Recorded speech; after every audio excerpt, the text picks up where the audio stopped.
కౌటిల్యుడు విష్ణుగుప్తుడు అని పిలువబడే ఆచార్య చాణక్యుడి గురించి ప్రత్యేకంగా చెప్పాల్సిన పనిలేదు.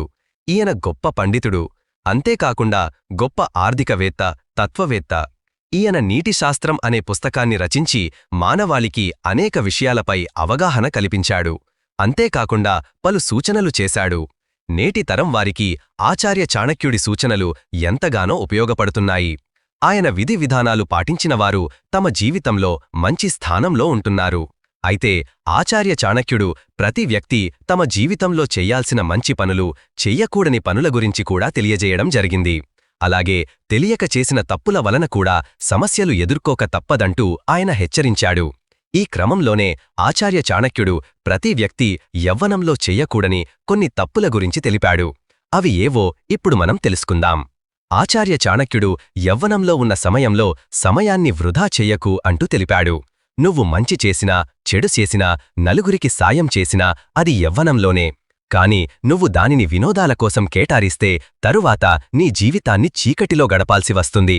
అందుకే యవ్వనంలో సమయాన్ని వృధా చెయ్యకు అంటూ తెలిపాడు. అదేవిధంగా ఆచార్య చాణక్యుడు డబ్బు ఖర్చు చెయ్యడం చాలా మూర్ఖత్వం. యవ్వనంలో ఉన్నప్పుడు ఆలోచించకుండా డబ్బును వృధా చేస్తే నీవు వృద్ధాప్యంలో ఉన్నప్పుడు కష్టాల చీకటిలో బతకాల్సి వస్తుంది. పేదరికంలో మునగాల్సి వస్తుంది. ఇది చచ్చే వరకు నీకు మనశ్శాంతి లేకుండా చేస్తుంది. అందుకే యవ్వనంలో డబ్బును ఎట్టి పరిస్థితుల్లో వృధా చెయ్యకు అంటూ సలహా ఇస్తాడు ఆచార్య చాణక్యుడు. ఏ వ్యక్తి అయినా సరే యవ్వనంలో ఉన్నప్పుడు తప్పకుండా తమ కెరియర్పై ఫోకస్ చెయ్యాలంట. మీరు సరదాల్లో మునిగి కెరియర్ను పట్టించుకోకపోవడం వలన జీవితాంతం పశ్చాత్తాపడాల్సి వస్తుంది.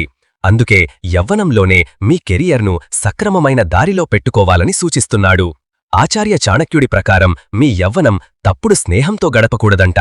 అది మిమ్మల్ని జీవితాంతం బాధిస్తుందని చెప్తున్నాడు ఆచార్య చాణక్యుడు. యవ్వనంలో ఉన్నప్పుడు మిమ్మల్ని మీరు నియంత్రించుకుని ఎప్పుడూ మంచి సహవాసాన్ని కొనసాగించాలని సూచిస్తున్నాడు.